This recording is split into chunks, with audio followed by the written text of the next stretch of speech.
بسم اللہ الرحمن الرحیم نحمدہ ونصلی علی رسولہ الکریم اما بعد باب فی الرجل یجد البلۃ فی منامہ ھذا باب فی بیان حکم الرجل الذی یجد البلل فی منامہ۔ فی بعد کے معنی میں ہے، یجد البلۃ بعد منامہ، هل یجب علیہ الغسل ام لا۔ ایک آدمی نیند سے بیدار ہوا تو اس نے اپنے کپڑوں پر کوئی تری دیکھ لی۔ اب چاہے اسے احتلام یاد ہو یا نہ ہو، اس کے لیے کیا حکم ہے؟ آیا اس پر غسل واجب ہے یا نہیں؟ تو فقہاء کرام اس کی 14 صورتیں بیان کرتے ہیں۔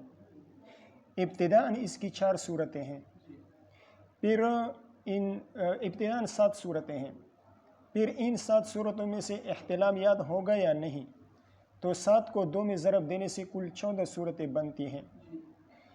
ابتدائی 7 صورتیں اس طرح ہیں کہ اس بات کا یقین ہوگا کہ یہ تری منی ہے، ایک۔ دوسرا، اس بات کا یقین ہوگا کہ یہ مزی ہے۔ تیسرا، اس بات کا یقین ہوگا کہ یہ ودی ہے۔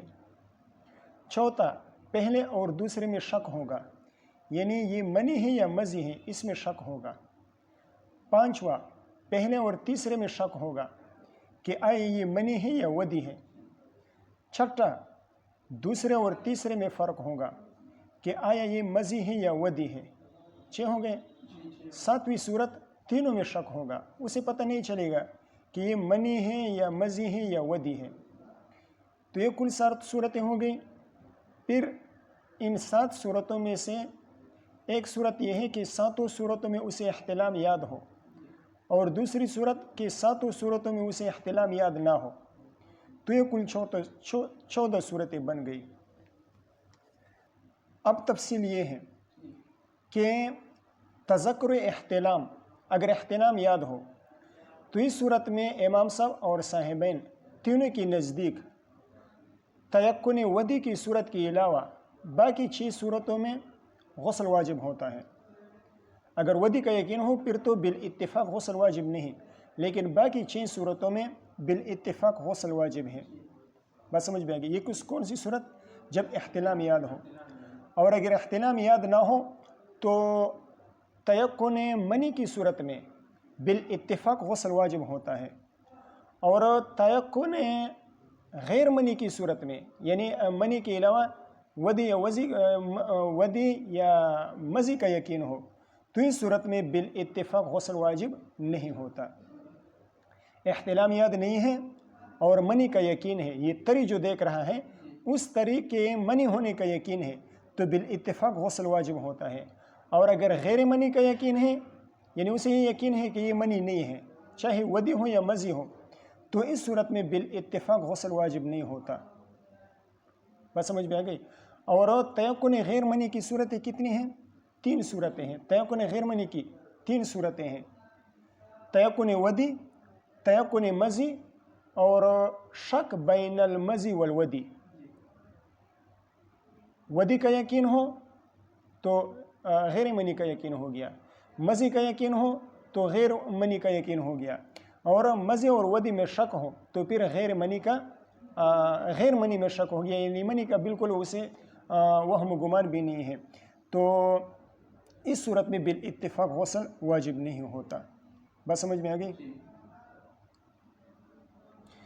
اور اگر احتمال منی کی صورت ہو، احتمال منی کی صورت ہو، احتمال منی کی صورت کیا ہے کہ منی اور ودی میں شک ہو، یا منی اور مزی میں شک ہو، یا تینوں میں شک ہو۔ منی اور ودی میں شک ہو، منی اور مزی میں شک ہو، یا منی ودی مزی تینوں میں شک ہو، تو اس صورت میں منی کا احتمال ہے، تو ان تینوں صورتوں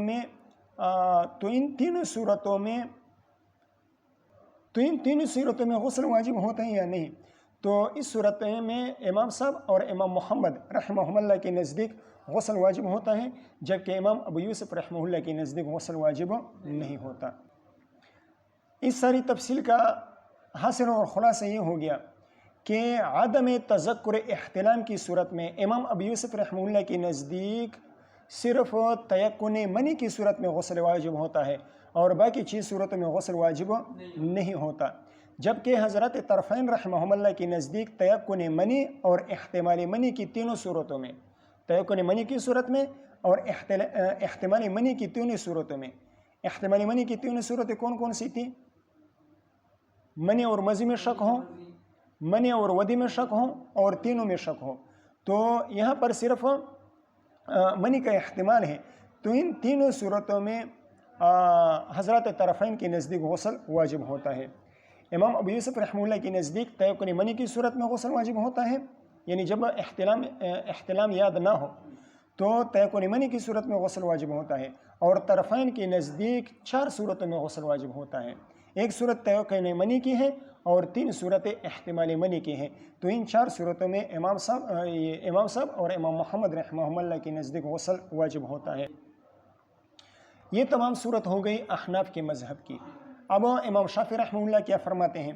تو امام شافعی رحمہ اللہ فرماتے ہیں کہ 3 صورتیں ہیں، نمبر 1 تیقن منی، نمبر 2 تیقن غیر منی، نمبر 3 احتمال منی۔ تو تیقن منی کی صورت میں تو حکم ظاہر ہے کہ غسل واجب ہوتا ہے، اور تیقن غیر منی کی صورت میں بھی غسل یہ حکم جو ہے نا وہ ظاہر ہے کہ غسل واجب نہیں ہوتا، اور احتمال منی کی صورت میں امام شافعی رحمہ اللہ فرماتے ہیں کہ چاہے وہ غسل کرے یا نہ کرے اسی اختیار ہے۔ احتمال منی کی صورت میں امام شافعی رحمہ اللہ کیا فرماتے ہیں؟ اسے اختیار ہے، چاہے غسل کرے یا نہ کرے۔ ٹھیک ہے، یہ تھوڑی سی تفصیل آ گئی، باقی مزید تفصیلات جو ہیں وہ فقہ کی کتابوں میں ذکر کی جاتی ہیں۔ بسند متصل منا الى الامام ابی داود سلیمان بن الاشعث السجستانی رحمہ اللہ تعالی ومتعنا بعلومه وبرکاته انه قال حدثنا قتيبة بن سعيد قال حدثنا حماد بن خالد الخياط قال حدثنا عبد الله العمري عن عبيد الله عن القاسم عن عائشة رضی اللہ تعالی عنہ وعنهم قالت۔ عبداللہ العمری، عبداللہ بن عمر بن حفص بن عاصم بن عمر بن الخطاب، عبداللہ العمری، عبداللہ بن عمر بن حفص بن عاصم بن عمر بن الخطاب العدوی۔ اسی طرح وہ جو عبید اللہ ہے یہ بھی عن عبید اللہ بن عمر بن حفص، یہ عبداللہ العمری، عبداللہ بن عمر العمری رحمہ اللہ کے بھائی ہیں۔ قاسم سے مراد قاسم بن محمد بن ابی بکر رضی اللہ تعالیٰ عنہم، حضرت ابو بکر صدیق رضی اللہ تعالیٰ عنہ کے پوتے تھے۔ حضرت ابو بکر صدیق رضی اللہ تعالیٰ عنہ کے پوتے حضرت قاسم رحمہ اللہ تعالیٰ وہ حضرت عائشہ رضی اللہ تعالیٰ عنہ سے روایت کرتے ہیں کہ حضرت عائشہ رضی اللہ تعالیٰ عنہ نے فرمایا سئل النبی صلی اللہ علیہ وسلم عن الرجل، ایک آدمی سے حضور صلی اللہ علیہ وسلم سے پوچھا گیا اس آدمی کے بارے میں یجد البلل، جو تری کو دیکھ لے، یجد البلل فی ثوبہ بعد ما یستیقظ، نیند سے بیدار ہونے کے بعد وہ اپنے کپڑوں میں تری کو دیکھ لے، ولا یذکر احتلاما ولا یتذکر احتلاما، اور اسے احتلام یاد نہ ہو۔ احتلام یہ حلم سے ہے، اور حلم اس چیز کو کہا جاتا ہے جس کو سونے والا نیند کی حالت میں دیکھتا ہے۔ حلم یحلم خواب دیکھنے کے معنی میں آتا ہے، اور تحلم تحلم یتحلم تحلما ادعى الرؤیا کاذبا، جھوٹے خواب کا دعویٰ کرنا، تو اس کو کیا کہتے ہیں؟ تحلم یتحلم تحلما۔ ٹھیک ہے، ولا یذکر احتلاما یعنی ولا یتذکر احتلاما، نیند سے بیدار ہونے کے بعد تری کو دیکھ لے لیکن اسے احتلام یاد نہ ہو۔ قال، حضور صلی اللہ علیہ وسلم نے جواب دیا یغتسل یعنی یجب علیہ الغسل، اس پر غسل واجب ہوتا ہے۔ وعن الرجل یرا ان قد احتلم، اور اس آدمی کے بارے میں پوچھا گیا جو یہ دیکھ لے کہ اسے احتلام ہوا ہے، یعنی احتلام اس کو یاد ہو، ولا یجد البلل لیکن تری اس کو محسوس نہ ہو، کپڑوں پر تری نہ دیکھے، احتلام تو یاد ہے لیکن تری کپڑوں پر نہ دیکھے۔ قال لا غسل علیہ، حضور صلی اللہ علیہ وسلم نے فرمایا کہ اس کی ذمہ غسل واجب نہیں ہے۔ فقالت ام سلیم، حضرت ام سلیم بنت ملحان ابن خالد الانصاریہ، ام سلیم بنت ملحان بن خالد الانصاریہ رضی اللہ تعالیٰ عنہ، انہوں نے عرض کیا، ان کے نام میں ام سلیم رضی اللہ تعالیٰ عنہ کے نام میں متعدد اقوال ہیں۔ بعض فرماتے ہیں کہ سہلتا، بعض فرماتے ہیں کہ رمیلہ، بعض رمیثہ نام بتاتے ہیں، بعض انیثہ بتاتے ہیں، بعض مولی کا نام بتاتے ہیں، مختلف اقوال ہیں۔ یہ حضرت طلحہ انصاری رضی اللہ تعالیٰ عنہ کے نکاح میں تھی۔ زمانہ جاہلیت میں مالک بن النضر کے نکاح میں تھی۔ ان سے حضرت انس بن مالک رضی اللہ تعالیٰ عنہ پیدا ہو گئے تھے۔ جب حضرت ام سلیم رضی اللہ تعالیٰ عنہ اسلام لے آئی، مسلمان ہو گئی، تو شوہر پر اسلام کو پیش کر دیا، مالک بن النضر پر اسلام کو پیش کر دیا۔ وہ بہت غضبناک ہو گیا، شام کی طرف نکل گیا اور وہاں پر مر گیا کفر کی حالت میں۔ اس کے بعد حضرت ام حرام بنت ملحان، یہ ام سلیم بنت ملحان رضی اللہ تعالیٰ عنہ نے حضرت ابو طلحہ رضی اللہ تعالیٰ عنہ سے حضرت ابو طلحہ رضی اللہ تعالیٰ عنہ نے انہیں نکاح کا پیغام بھیجا تھا۔ تو حضرت ام سلیم رضی اللہ تعالیٰ عنہ نے فرمایا کہ اگر آپ اسلام لاتے ہیں تو میں آپ کے ساتھ نکاح کرنے کے لیے تیار ہوں۔ تو وہ مشرک تھے اس وقت۔ تو حضرت ابو طلحہ رضی اللہ تعالیٰ عنہ اسلام لے آئے تو انہوں نے ان کے ساتھ نکاح کر لیا۔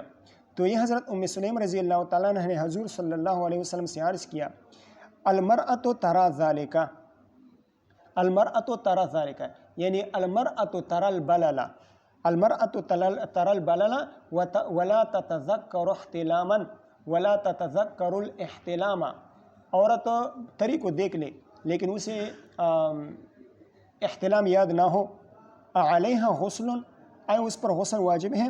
قال نعم، حضور صلی اللہ علیہ وسلم نے فرمایا نعم یجب علیہ الغسل، اس عورت پر جو تری کو دیکھ لے لیکن اسے احتلام یاد نہ ہو، اس پر غسل واجب ہوتا ہے۔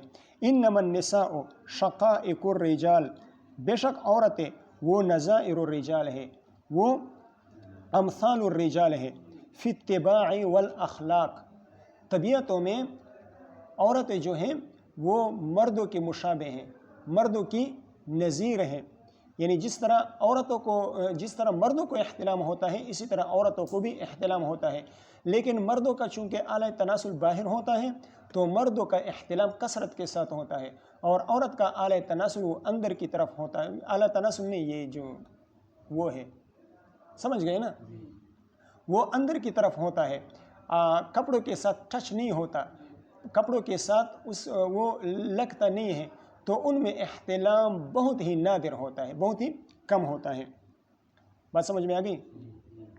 علامہ خطابی رحمہ اللہ معالم السنن میں فرماتے ہیں کہ اس حدیث کے ظاہر سے یہ معلوم ہو رہا ہے کہ اگر عورت تری کو دیکھ لے تو اس پر غسل واجب ہوتا ہے، اگرچہ اسے منی کا تیقن نہ ہو۔ تابعین میں سے امام عطا رحمہ اللہ، امام شابی رحمہ اللہ اور حضرت ابراہیم النخعی رحمہ اللہ تعالیٰ کا بھی یہی مذہب ہے، لیکن اکثر علماء کرام فرماتے ہیں کہ جب تک منی کا تیقن نہ ہو، جب تک عورت کو منی کا یقین نہ ہو، اس وقت تک اس پر غسل واجب نہیں ہوتا۔ البتہ احتیاطاً اگر وہ غسل کر لی تو پھر یہ مستحب ہے۔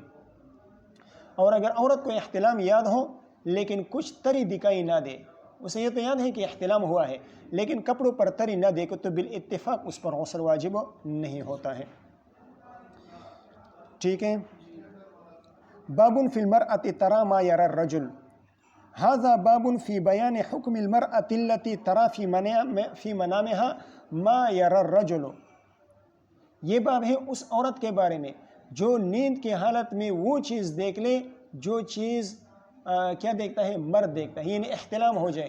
جس طرح مرد نیند کی حالت میں کسی کے ساتھ ہم بستری کرتا ہے یا کچھ کرتا ہے، اس طرح عورت نے دیکھا کہ اس کے ساتھ کسی مرد نے ہم بستری کی ہے، تو اس عورت کے لیے کیا حکم ہے؟ آیا اس پر غسل واجب ہوتا ہے یا نہیں؟ تو اس سلسلے میں یہ باب قائم کیا گیا ہے۔ وبه قال حدثنا احمد بن صالح قال حدثنا عنبسة قال حدثنا يونس عن ابن شهاب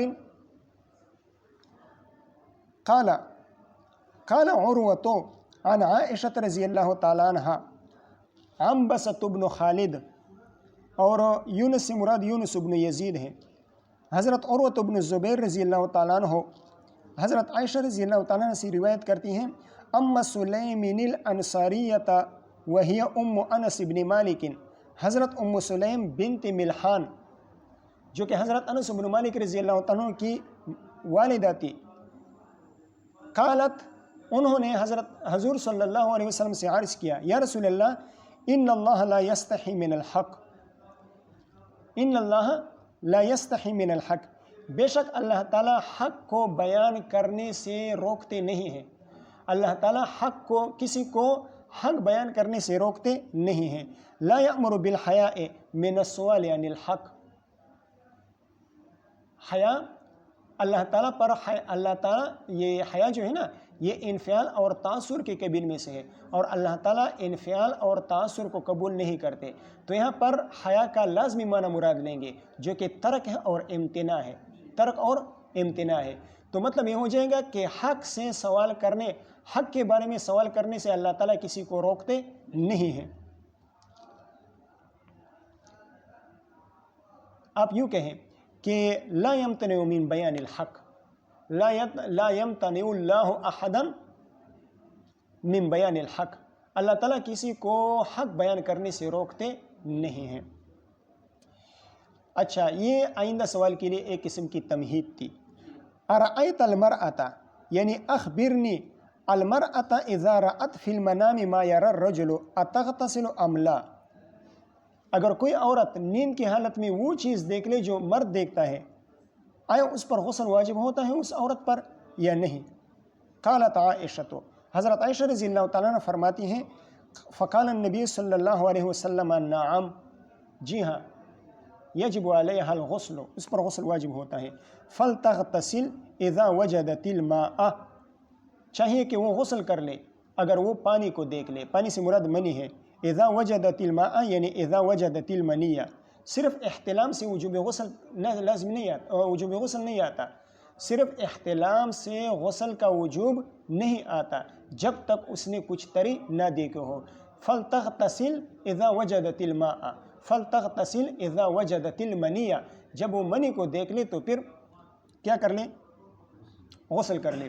اس حدیث سے ثابت ہو گیا کہ عورت کی بھی منی ہوتی ہے، اور یہ مسئلہ کہ عورت کی منی ہوتی ہے یہ فقہا کے درمیان تو اجماعی مسئلہ ہے، لیکن بعض فلاسفہ اس کا انکار کرتے ہیں، جیسے کہ ارسطاطالیس ہو گیا اور ابن سینا ہو گیا، تو انہوں نے عورت کے لیے منی کے ثبوت کا انکار کیا ہے، وہ کہتے ہیں کہ عورت کے لیے منی کا ثبوت نہیں ہے۔ قالت عائشہ، حضرت عائشہ رضی اللہ تعالیٰ عنہ کو حضرت ام سلیم بنت ملحان رضی اللہ تعالیٰ عنہ کی یہ سوال جو ہے نا وہ بہت ناگوار گزرا، انہوں نے حضرت ام سلیم رضی اللہ تعالیٰ عنہ سے فرمایا کہ آپ نے عورتوں کو رسوا کر دیا۔ قالت عائشہ، تو حضرت عائشہ رضی اللہ تعالیٰ عنہ فرماتی ہیں، فاقبلت علیہا، میں حضرت ام سلیم کی طرف متوجہ ہو گئی، فقلت، اور میں نے ان سے کہا، اف لک، افسوس ہے تم پر، اف لک، افسوس ہے تم نے۔ یہ افن کا لفظ کسی ناگوار چیز کے دیکھنے کے وقت یا کسی ناگوار بات کے سننے کے وقت یہ الفاظ کہے جاتے ہیں۔ علماء کرام فرماتے ہیں کہ اس میں 40 لغتیں ہیں۔ کتنی لغتیں؟ 40 لغتیں ہیں۔ سب سے افصح لغت یہی ہے جو یہاں پر استعمال ہوئے ہیں، افن، اور قرآن مجید میں بھی یہی افن کا لفظ استعمال ہوا ہے۔ ایک لغت ہے اف، ایک ہے افا، ایک ہے افو، 3 یہ ہو گئی۔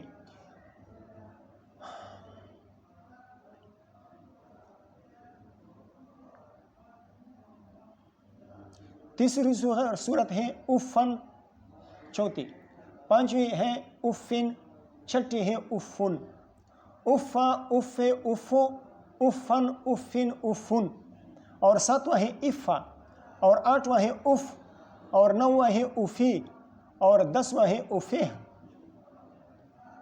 اس کے علاوہ 30 لغتیں اور بھی ہیں جس کو علماء کرام نے ذکر فرمائے ہیں۔ وَهَلْ تَرَى ذَلِكَ الْمَرْأَةُ، وَهَلْ تَرَى ذَلِكَ الْمَرْأَةُ، آیا عورت بھی منی کو دیکھتی ہیں؟ حضرت عائشہ رضی اللہ تعالیٰ نے یہ تعجب کے طور پر یہ سوال کیا تھا، انہیں تعجب ہو گیا تھا کہ عورت کو بھی منی آتی ہے۔ تو حضرت عائشہ رضی اللہ تعالیٰ خود عورت نہیں تھی، حضرت عائشہ رضی اللہ تعالیٰ خود عورت تھی لیکن کم سن تھی، کم سینے کی بنا پر ہو سکتا ہے انہیں اس بات کا تجربہ نہ ہوا ہو، یا یہ بھی احتمال ہے کہ حضرت عائشہ رضی اللہ تعالیٰ عنہ کو اس وجہ سے تعجب ہو رہا تھا، جیسے کہ میں نے پہلے عرض کر دیا کہ عورتوں میں یہ احتلام جو ہے نا وہ بہت ہی نادر ہوتا ہے۔ تو حضرت عائشہ رضی اللہ تعالیٰ عنہ نے عورت کے لیے منی کی ثبوت پر تعجب کا اظہار کیا 2 وجوہات کی بنا پر۔ ایک تو یہ کہ انہیں تجربہ نہیں ہوا تھا، وہ کم سن تھی۔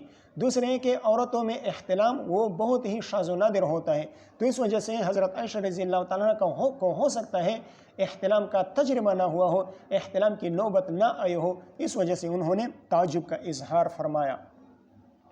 وَهَلْ تَرَى ذَلِكَ الْمَرْأَةُ فَأَقْبَلَ عَلَيَّ رسول اللہ صلی اللہ علیہ وسلم، حضور صلی اللہ علیہ وسلم میری طرف متوجہ ہو گئے، فقال اور فرمایا تربت یمینک یا عائشہ، اے عائشہ آپ کے دونوں ہاتھ خاک آلود ہو۔ یہ ظاہر اعتبار سے ظاہر الفاظ کے ظاہر کو اگر دیکھ لیا جائے تو یہ بد دعا ہے، لیکن اس سے بد دعا مقصود نہیں ہوتا۔ یہاں پر تو صرف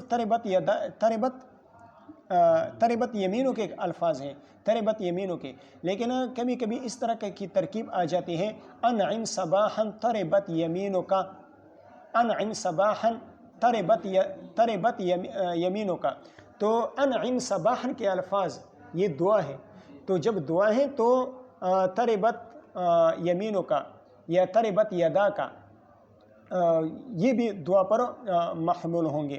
بہرحال یہ کلمہ جو ہے تربت یمینوں کا یا تربت یدا کا، یہ الفاظ عرب کی زبان پر عادت کے طور پر جاری ہے، اس سے بد دعا مقصود نہیں ہوتی۔ ٹھیک ہے، بات سمجھ میں آ رہی ہے؟ تربت یمینک یا عائشۃ ومن این یکون شبہ ومن این یکون شبہ، شبہ بھی پڑھ سکتے ہیں، شبہ بھی پڑھ سکتے ہیں، مشابہت کو کہا جاتا ہے۔ ومن این یکون المشابہۃ، یہ مشابہت کہاں سے آتی ہے؟ بچہ کبھی ماں کے مشابہ ہوتا ہے اور بچہ کبھی کس کے مشابہ ہوتا ہے؟ باپ کے مشابہ ہوتا ہے، تو یہ مشابہت کیوں آتی ہے؟ مشابہت کیوں آتی ہے؟ بچہ مرد اور عورت دونوں کی منی سے پیدا ہوتا ہے، لیکن کبھی کبھار اس طرح ہو جاتا ہے کہ مرد کی منی غالب آ جاتی ہے، تو جب مرد کی منی غالب آ جاتی ہے تو بچہ باپ کے مشابہ ہو جاتا ہے، اور کبھی ماں کی بیوی کی منی غالب آ جاتی ہے تو بچہ ماں کے مشابہ ہو جاتا ہے۔ بات سمجھ میں آ گئی؟ تو عورت کے لیے منی کا ثبوت ہو گیا، تو جب عورت کے لیے منی کا ثبوت ہو گیا تو اس کا خروج، منی کا خروج اور عورت کے لیے انزال یہ کوئی مستبعد بات نہیں ہے۔ جب منی ثابت ہو گئی تو منی کا خروج بھی ثابت ہو جائے گا، مستبعد بات نہیں ہے، کوئی بعید بات نہیں ہے، اور عورت کو انزال کا پیش آنا یہ بھی کوئی مستبعد بات نہیں ہوگی۔ بات سمجھ میں آ گئی؟ وَمِنْ أَيْنَ الْمُشَابَهَةُ وَمِنْ أَيْنَ يَكُونُ الْمُشَابَهَةُ، یہ مشابہت کہاں سے آ گئی؟ مسلم شریف میں ایک روایت ہے، مسلم شریف میں ایک طویل روایت ہے، اس میں آتا ہے کہ ماء الرجل ابیض وماء المرأة اصفر فاذا اجتمعت فعلى منی الرجل منی المرأة، جب یہ دونوں جمع ہو جاتے ہیں اور مرد کی منی یہ غالب آ جاتے ہیں عورت کی منی پر تو مذکر پیدا ہو جاتا ہے، اور جب عورت کی منی غالب آ جاتے ہیں مرد کی منی پر، بیوی کی منی غالب آ جاتے ہیں کس کی؟ شوہر کی منی پر، تو پھر مؤنث پیدا ہو جاتا ہے، بچی پیدا ہو جاتی ہے۔ یہ مسلم شریف کی طویل روایت ہے، چند الفاظ میں نے نقل کر دیے۔ بہرحال اس مسلم شریف کی اس روایت سے بھی عورت کے لیے منی کا ثبوت ہو گیا۔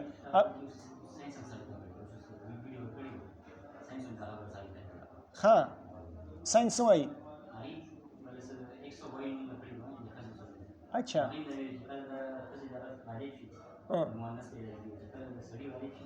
ہاں ماشاء اللہ،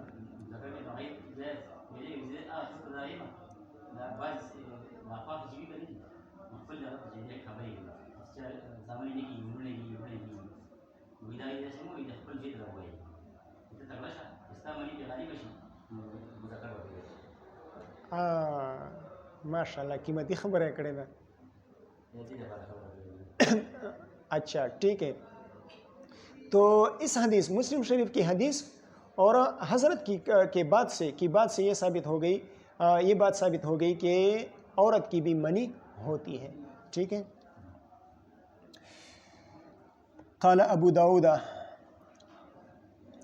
وكذا روى الزبيدي وعقيل ويونس وابن أخي الوزير عن الزهري وابن أبي الوزير عن مالك عن الزهري. استاذ آگئے؟ اچھا. قال ابو داود وكذا روى الزبيدي وعقيل ويونس وابن أخي الزهري عن الزهري وابن ابی الوزیر عن مالک عن الزہری. امام ابو داؤد رحمہ اللہ فرماتے ہیں کہ جس طرح یونس بن یزید نے حضرت ابن شہاب زہری سے اور حضرت ابن شہاب زہری نے حضرت عروۃ بن زبیر سے اور حضرت عروۃ بن زبیر نے حضرت عائشہ رضی اللہ تعالیٰ عنہ سے یہ واقعہ روایت کیا ہے.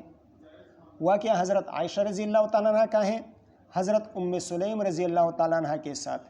اسی طرح جس طرح یونس بن یزید نے ابن شہاب زہری سے، ابن شہاب زہری نے عروہ سے، عروہ نے حضرت عائشہ سے روایت کیا ہے کہ یہ واقعہ کس کا ہے؟ حضرت عائشہ اور حضرت ام سلیم رضی اللہ تعالیٰ عنہما کا ہے. اسی طرح زبیدی نے، اسی طرح عقیل نے، اسی طرح یونس تکرار آ گئی پھر، اور اسی طرح ابن اخی الزہری. ان تین حضرات نے بھی ابن شہاب زہری سے روایت کیا ہے، اور وہ بھی یہی بات بیان فرماتے ہیں کہ یہ حضرت عائشہ اور حضرت سلیم رضی اللہ تعالیٰ عنہما کا واقعہ ہے. اس طرح بیان کرتے ہیں. ان تین حضرات کے علاوہ ابن ابی الوزیر بھی حضرت ابن شہاب زہری سے روایت کرتے ہیں، لیکن امام مالک رحمہ اللہ کے واسطے سے. یہ عن مالک جو ہے نا، یہ ابن ابی الوزیر کے ساتھ لگتا ہے، پہلے تین کے ساتھ نہیں لگتا. زبیدی، عقیل اور ابن اخی الزہری یہ براہ راست ابن شہاب زہری رحمہ اللہ سے روایت کرتے ہیں، لیکن ابن ابی الوزیر یہ امام مالک ابن انس رضی اللہ تعالیٰ عنہ کے واسطے سے ابن شہاب زہری سے روایت کرتے ہیں. بات سمجھ میں آ گئی؟ یہ عن مالک جو ہے نا، یہ صرف اور صرف ابن ابی الوزیر کے ساتھ لگتا ہے، پہلے تین کے ساتھ نہیں لگتا. تو یہ چار حضرات زبیدی، عقیل اور ابن اخی الزہری اور ابن ابی الوزیر، یہ چار حضرات یہ بھی یونس بن یزید رحمہ اللہ کی طرح عن الزہری عن عروۃ عن عائشہ اس طرح سند بیان کرتے ہیں اور واقعہ بیان کرتے ہیں عائشہ اور حضرت ام سلیم رضی اللہ تعالیٰ عنہما کا. یہ بات سمجھ میں آ گئی؟ اب ابن شہاب زہری رحمہ اللہ کے کوئی متابع ہیں یا نہیں؟ فرماتے ہیں ہاں، ایک متابع ہیں. ووافق الزہری مسامع الحجبی. ووافق الزہری یہ کیا ہے؟ مسافع. اچھا. ووافق الزہری مسافع الحجبی. مسافع الحجبی رحمہ اللہ تعالی، انہوں نے ابن شہاب زہری رحمہ اللہ کی مطابعت کی ہے. جس طرح ابن شہاب زہری رحمہ اللہ عروہ سے، وہ عائشہ سے روایت کرتے ہیں کہ واقعہ کس کا ہے؟ حضرت عائشہ اور حضرت ام سلیم رضی اللہ تعالیٰ عنہما کا ہے. اسی طرح مسافع الحجبی رحمہ اللہ تعالی وہ بھی اسی طرح روایت کرتے ہیں عن عروۃ عن عائشہ، اور واقعہ بیان کرتے ہیں کس کا؟ حضرت عائشہ اور حضرت ام سلیم رضی اللہ تعالیٰ عنہما کا. مسافع الحجبی یہ سکہ راوی ہیں. قال عروۃ قال عن عروۃ عن عائشہ. مسافع الحجبی وہ بھی اس طرح روایت کرتے ہیں عن عروۃ عن عائشہ. جس طرح ابن شہاب زہری رحمہ اللہ عن عروہ عن عائشہ روایت کرتے ہیں، اسی طرح مسافع الحجبی بھی عن عروۃ عن عائشہ روایت کرتے ہیں. تو یہ مسافع الحجبی یہ حضرت ابن شہاب زہری رحمہ اللہ کے متابع ہو گئے. لیکن ان کے مقابلے میں، ابن شہاب زہری رحمہ اللہ کے مقابلے میں ہشام بن عروہ وہ کیا فرماتے ہیں؟ وَأَمَّا هِشَامُ بْنُ عُرْوَةَ فَقَالَ. ہشام بن عروہ رحمہ اللہ تعالی ان کی روایت بخاری اور مسلم میں آتی ہے. وہ سند اس طرح بیان کرتے ہیں. فقال ہشام بن عروہ رحمہ اللہ اس طرح فرماتے ہیں عن عروۃ عن زینب بنت ابی سلمۃ. عن عروۃ عن عائشہ نہیں کہتے، عن عروۃ عن عائشہ نہیں کہتے، بلکہ عن عروۃ عن زینب بنت ابی سلمۃ عن ام سلمۃ ان ام سلیم. تو دیکھیں اس میں حضرت عائشہ رضی اللہ عنہ کا تذکرہ ہے. حضرت عائشہ رضی اللہ عنہ کا ذکر دور دور تک نہیں پایا جاتا. تو ہشام بن عروہ انہوں نے مخالفت کی کن کی؟ حضرت ابن شہاب زہری رحمہ اللہ کی. وأما هشام بن عروة فقال عن عروة عن زينب بنت أبي سلمة عن أم سلمة أن أم سليم جاءت إلى رسول الله صلی اللہ علیہ وسلم. بات سمجھ میں آ گئی؟ اس پر بعد میں بات کرتے ہیں. پہلے یہ سن لیں عقیل کی روایت کہاں پر آئی ہے. عقیل عن ابن شہاب کی سند یہ مسلم شریف اور بیہقی شریف میں آئی ہے، اور یونس بن یزید عن الزہری یہ سند ابو داؤد میں پیچھے آپ نے پڑھ لی. اور ابن عقیل کی روایت نہیں، یہ زبیدی کی روایت اور ابن اخی الزہری کی روایت اور ابن ابی الوزیر کی روایت یہ کہاں پر آئی ہے کچھ اتا پتہ نہیں ہے. ٹھیک ہے، کچھ اتا پتہ نہیں ہے کہاں پر آئی ہے.